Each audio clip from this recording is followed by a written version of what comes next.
미지급 비용이라는 거 할게요. 50페이지입니다. 얘는 상대적으로 잘 나오는 편은 아닙니다. 상대적. 여기. 얘도 마찬가지예요. 자, 보시죠.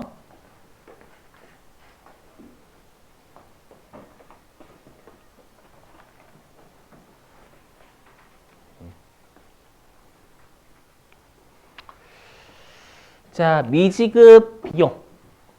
자, 미지급 비용은 우리가 사장님 입장에서 월급을 안 주신 겁니다. 사장님은 월급이 비용이잖아요.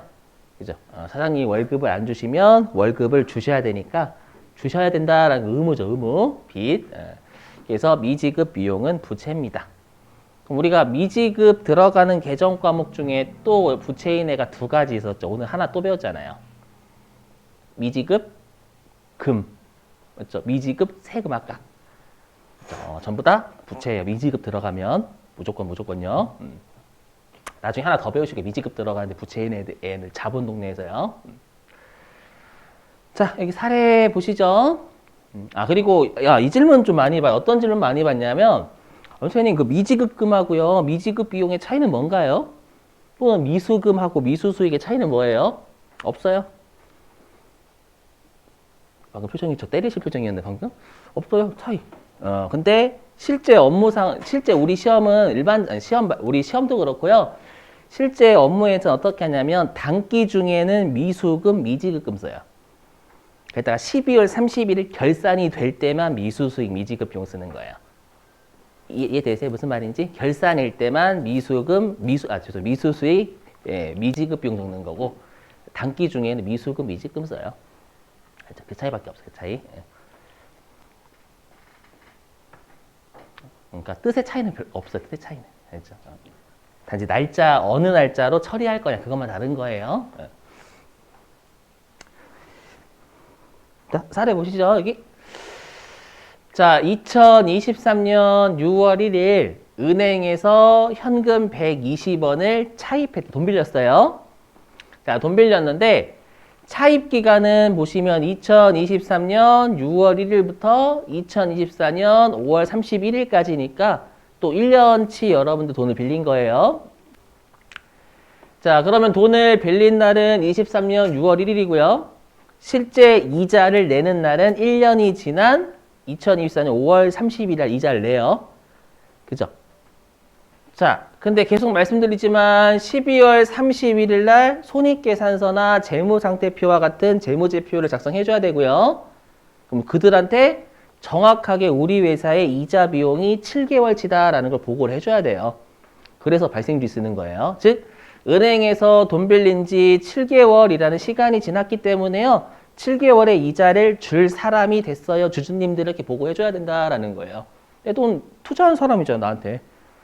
그죠? 그래서 발생주의 쓴다라는 거, 특히 수익하고 비용을요. 자, 그럼 여기 분개해 볼게요. 자, 2023년 6월 1일에 자, 현금 120원을 차입했으니까 차변에 현금이 늘었겠죠? 120원. 자, 그리고 지금은 만기가 딱 1년이기 때문에 단기 차입금 쓰시면 돼요. 1년 넘어가면 장기 차입금이고요. 그래서 단기 차입금이라는 부채죠. 우리 차입금이 부채였잖아요. 부채를 120원만큼 늘려요. 자, 그리고 이제 우리 시험에는 2023년 12월 31일 요 날짜만 주구장창 출제합니다, 여러분들. 그러면 내가 은행에서 돈 빌린 날로부터 7개월이라는 시간이 지났고, 그럼 7개월치의 이자 비용이 발생했다라는 정보를 손익계산서에 제공을 해야 되기 때문에 이자 비용의 발생을 적어줘야 돼. 7개월치 이자 비용이 발생했다라는 정보를요. 자, 그래서 차변에 이자 비용 발생했으니까 비용의 발생 차변해줬고요. 공식은 아까 똑같습니다. 자, 120원 곱하기 10%. 여기까지 하면 총 1년치 이자. 자, 그래서 12개월치 이자 중에 7개월치 이자 구하기 때문에 12개월 중에 7개월 이렇게. 이렇게 하면 7원 나올 거예요. 7원. 7원. 근데 실제로 우리가 7개월밖에 안 지났으니까 이자 비용은 나가요, 안 나가요? 그래서 안 나가니까 미지급 이자 비용. 줄여서 미지급 비용. 이렇게 잡는 거. 미지급 비용. 자, 미지급 비용은 성격이 뭐라고요? 부채예요. 부채. 예. 자, 미지급 비용은 부채니까 본래 위치 어디? 대변. 미지급 비용이 증가해요, 감소해요? 증가하죠. 미지급 아직 지급하지 않은 거 맞으니까. 그래서 미지급 비용은 부채니까 대변, 증가하니까 그대로 대변. 이렇게요. 자, 얘는 계산 문제가 아니라요. 여러분이 풀어보실 게 우리 교재에는 계산 문제가 아니고요. 말로 던져서 말로. 그 말 문제를 푸실게요.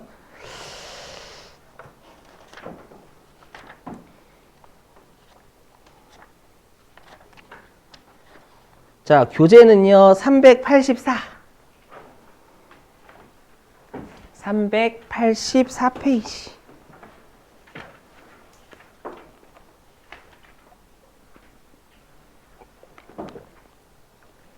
384페이지에 문제 5번에 1번입니다.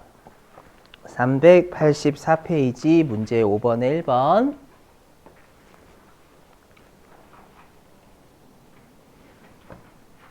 네, 회사는 993번. 회사는 993.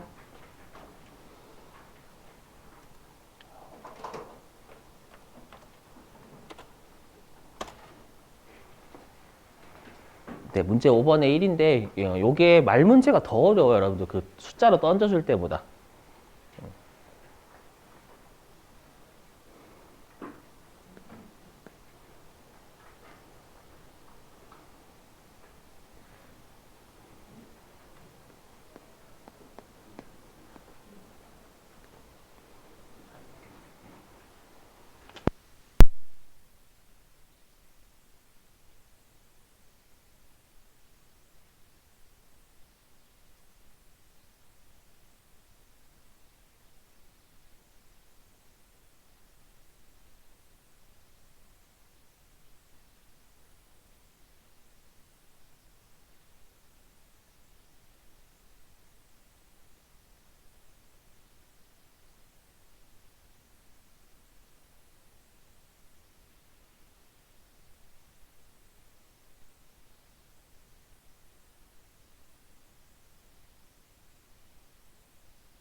자, 보시죠.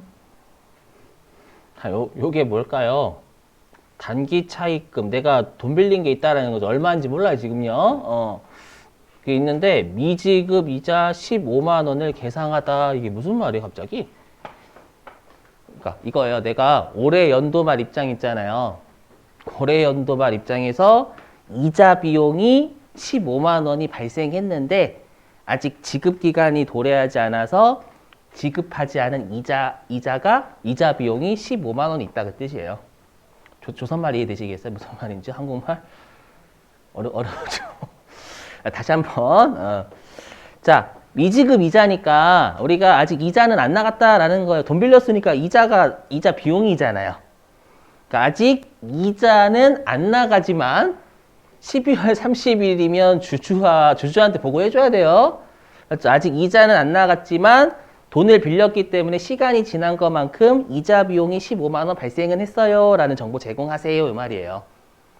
아셨죠? 회계에 빨리 익숙해지셔야 돼요. 그거예요. 그래서 이렇게 적으라는 거예요. 12월 31일 날. 자변에 이자 비용 15만 원은 발생했는데요. 주주님들. 근데 아직 만기가 안 지나. 아직 이자 낼 기간이 아니어가지고요. 아직 이자 비용은 나가지 않아요. 그래서 미지급 비용. 그 미지급 비용은 성격이 뭐예요? 부채 비용이라고 생각하시면 또 차변 해석해야 돼요. 그래서 미지급 네 비용이라고 이렇게 적어주셔야 되는 답이에요. 제가 그래서 이거 설명할 때가 좀 빡세요. 아까처럼 그 계산으로 하는 거는 설명을 좀 드릴 수 있는데 이런 말 문제로 나오면 더 어려워하시더라고요. 그 말이에요. 또 얘랑 비슷한 게 그 아래에 있는 3번 있죠, 3번. 3번. 그건 여러분들이 댁에서 해보시고, 지금 하지 마시고, 댁에서 해보시고, 그 미수수익 문제거든요. 얘도 말로 던져준 거예요. 아까는 계산 문제였고, 예, 거기 문제 5번에 3번은 말 문제예요, 말 문제. 말로 던져준 거. 한번 해볼까요, 여러분? 말로 한번 떠들어 볼게요. 그 문제 5번에 3번이 문제 5번에 3번. 자, 한번 읽어보면, 자, 단기 대여금이 내가 돈을 빌려준 거죠. 대여금. 자, 단기 대여금에 대한 단기 기간 경과분 이자 미수액 30만 원을 계상하다. 가로 안에 이자 수령 약정일은 다음 연도 1월 20일이다. 그럼 내 입장에서는 돈을 얼마 빌려줬는지 모르거든요.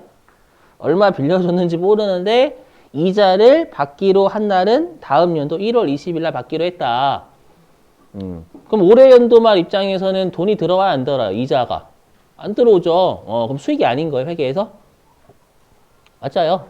맞죠? 올해 연도 말 입장에 돈 빌려준 지, 그래서, 아까 거기 있죠. 기간 경과분. 기간이 경과하면 이자 수익이 발생하고 있는 거예요, 여러분들. 12월 31일까지 30만 원의 이자 수익이 발생했다. 근데 아직, 받지는 않았다. 그 뜻이에요. 이해되세요? 그래서 대변에 이자 수익 30만 원, 차변에 미수 수익 30만 원 이렇게 적으시면 돼요.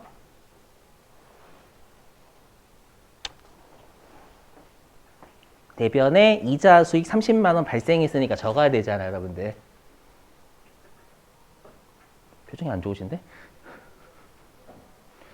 그래서 수익 비용에서 여러분 제 전반적으로 발생주의가 너무 중요해요. 현금주의 쓰시면 이게 수익이 아닌데 돈 안 들어왔는데 이 생각이 드실 거란 말이에요. 이자 다음 연도에 받기로 했는데 근데 올해 연도 말에 주주채권자 보고하는 게 중요해요. 그래서 발생주의 쓴다라는 거예요. 발생은 했잖아요. 기간이 지났으니까. 이자를 줄 사람이 됐어요. 이자를 받을 사람이에요. 이렇게 30만 원.